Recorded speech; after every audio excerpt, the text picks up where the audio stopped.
आखिरकार मोसाद के चीफ ने बड़ा ऐलान कर दिया है और इससे तमाम चीजें क्लियर हो गई हैं। और इस खबर को मैं इस तरह से मानता हूं कि एक बार फिर से इजराइल के द्वारा ऐलान कर दिया गया है कि हम हार गए हैं। कैसे? मोसाद का चीफ दुनिया के सामने आया और उसने कहा कि हमारा ऑपरेशन तब तक जारी रहेगा जब तक ईरान की रिजीम नहीं गिर जाती।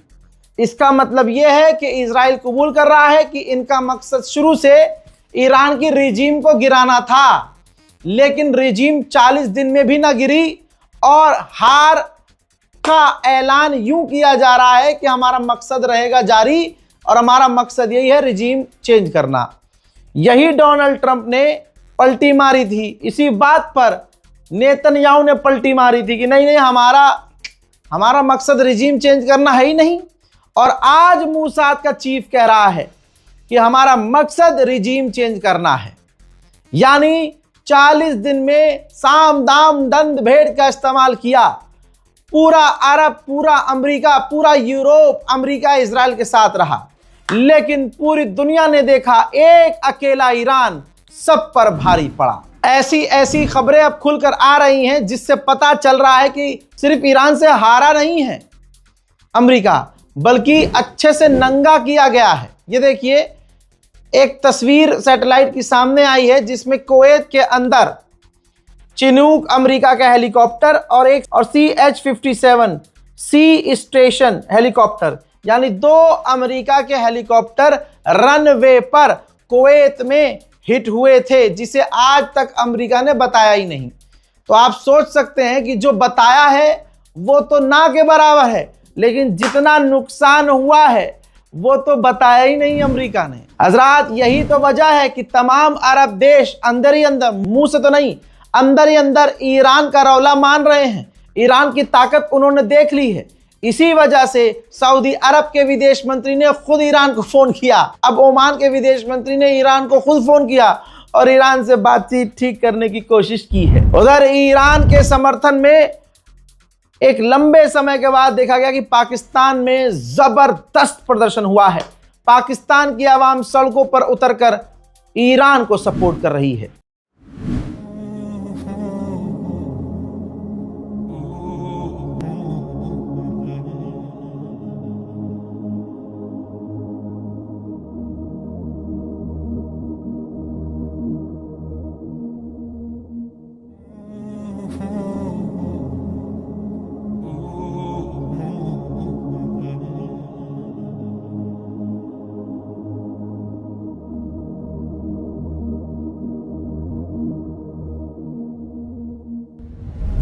ईरान ने खुद बताया है कि 270 बिलियन डॉलर का नुकसान हमें हुआ है, जिसको पूरा करने में हमें 12 साल लग जाएंगे। हजरात, गुलाबी सुअर को आप जानते हैं।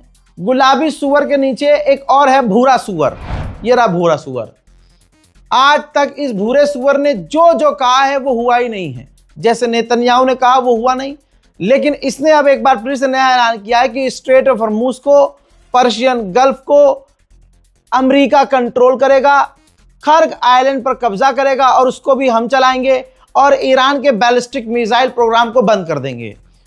भूरा सुअर ये तब कह रहा है जब ईरान ने कोई बात, एक बात भी पाकिस्तान में अमेरिका की नहीं मानी, तब भूरा सुअर ये बातें कह रहा है।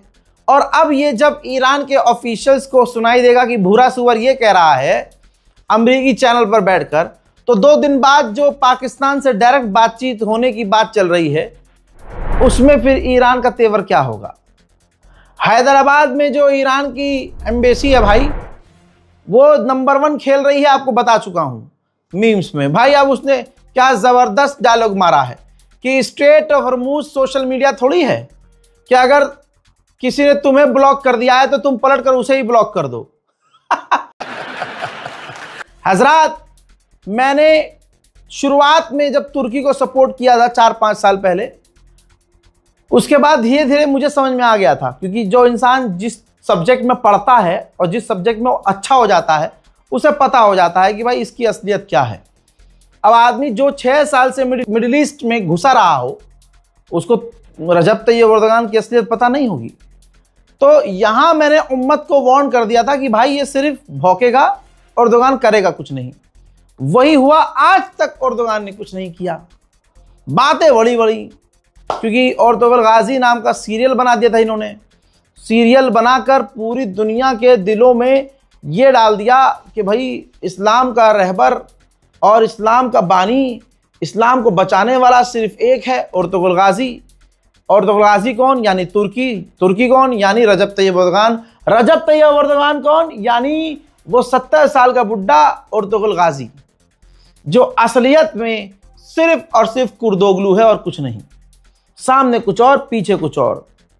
अभी कल से अब तक ये खबरें चल रही थी। मेरे बहुत सारे पसंदीदा, मेरे खुद के दोस्त जो मिलियंस में फॉलोवर लिए बैठे हैं, उन्होंने बनाई खबर, अब तुर्की देगा जवाब।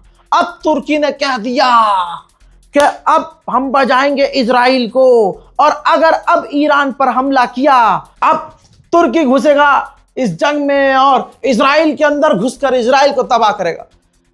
भाई आपने मेरे मुंह से ये खबर सुनी? नहीं सुनी।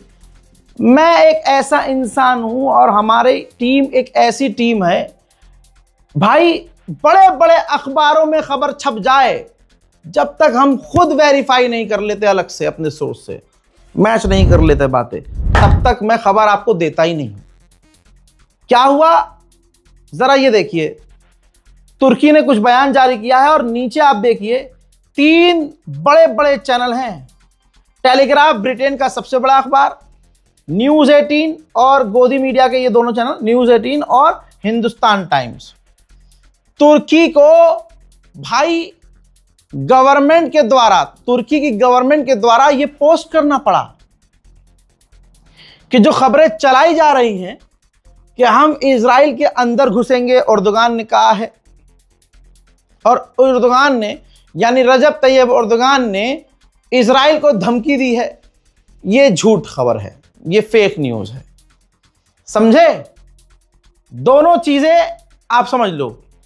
एर्दोगान के द्वारा, तुर्की के द्वारा सफाई दी गई है कि ये जो बड़े बड़े अखबारों के अंदर चल रहा है कि हम, तुर्की या रजब तैयब एर्दोगान ने धमकी दी है कि हम इजराइल को मिटा देंगे, इजराइल में घुस जाएंगे, ये फेक न्यूज है, पहली बात।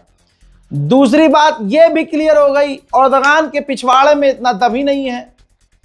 ये सूखा छुआरा जो तेज चल भी नहीं पाता है एर्दोगान, ये साफ हो गया कि इतना डरपोक है तुर्की कि अगर एक फेक न्यूज में ये नाम चल गया और ये बात चल गई, एर्दोगान ने इजराइल को धमकी दी है, तो तुर्की की इतनी चिढ़ गई कि तुरंत सफाई दी कि रहने नहीं। ऐसा ना हो कि इजराइल सीरियस ले ले इस मामले को और इजराइल सोचे कि भाई इतने बड़े बड़े मीडिया क्लेम कर रहे हैं तो एर्दोगान ने बोला होगा। तो भाई तुर्की की गवर्नमेंट के द्वारा सफाई दी गई कि अरे ये तो फेक न्यूज, ऐसा नहीं बोला है एर्दोगान ने। अबे साले कुर्दोगलू फट्टू। फ्रांस के राष्ट्रपति इमैनुअल मैक्रोन ने बहुत जेन्युइन बात कही, तुर्की से सही बात तो ये कर रहा है भाई। भाड़ में गया एर्दोगान, इनकी सुनो। जहां कम से कम 10 बातों में 5 बातें तो अच्छी कर रहा है ये। इसने कहा है, फ्रांस के राष्ट्रपति ने, कि मैंने ईरान के राष्ट्रपति और डोनाल्ड ट्रंप दोनों से बात की है और मैंने दोनों से कहा है कि जंग बंद होनी चाहिए, स्ट्रेट ऑफ हॉर्मुज़ खुलना चाहिए। बेहतर यह है कि आप लोग परमानेंट सीज फायर कर लो, लड़ाई ना करो, और स्ट्रेट ऑफ हॉर्मुज़ हर हाल में खुलना चाहिए। और इस बारे में हम ब्रिटेन से भी मीटिंग करेंगे जंग बंदी के लिए और स्ट्रेट ऑफ हॉर्मुज़ खोलने के लिए। उधर इजराइल से आ रही है खबर, इजराइल ने अपना international airport Ben Gurion airport चालू कर दिया है। यूरोपीय यूनियन का कितना बुरा हाल हो गया है आप सोच नहीं सकते। यूरोपीय यूनियन की चीफ पर आप अभी हंस देंगे जो उसने बोला है।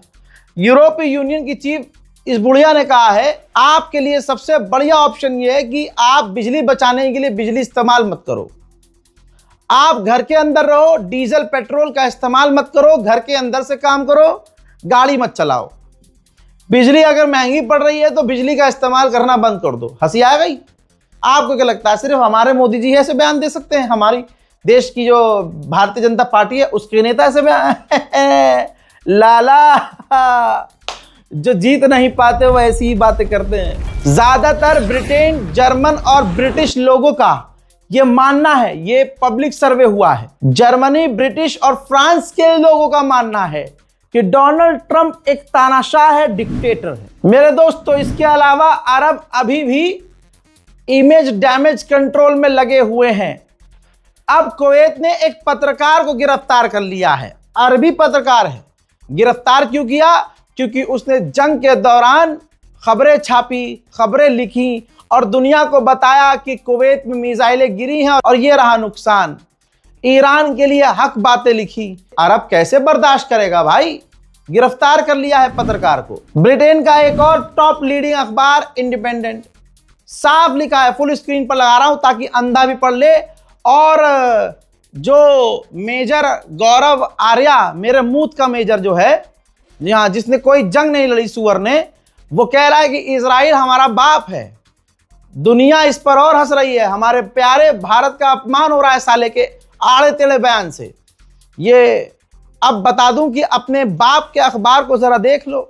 ब्रिटेन कह रहा है, ब्रिटेन का अखबार, कि ट्रंप ने हर जगह जीत का ऐलान किया है, लेकिन ईरान की जंग में हर फ्रंट पर, हर तरफ से ट्रंप हारा है। मेरे दोस्तों, ईरान के डिप्यूटी स्पीकर ने कहा है, और बहुत बड़ा खुलासा है, उन्होंने कहा कि वो अपने पायलट को बचाने के लिए ईरान की जमीन पर नहीं आए थे, वो उस बहाने से यूरेनियम निकालने आए थे, लेकिन यूरेनियम उनके हत्थे नहीं लगा तो अपना पायलट लेकर निकल गए ताकि लोगों को लगे हम पायलट लेने आए थे।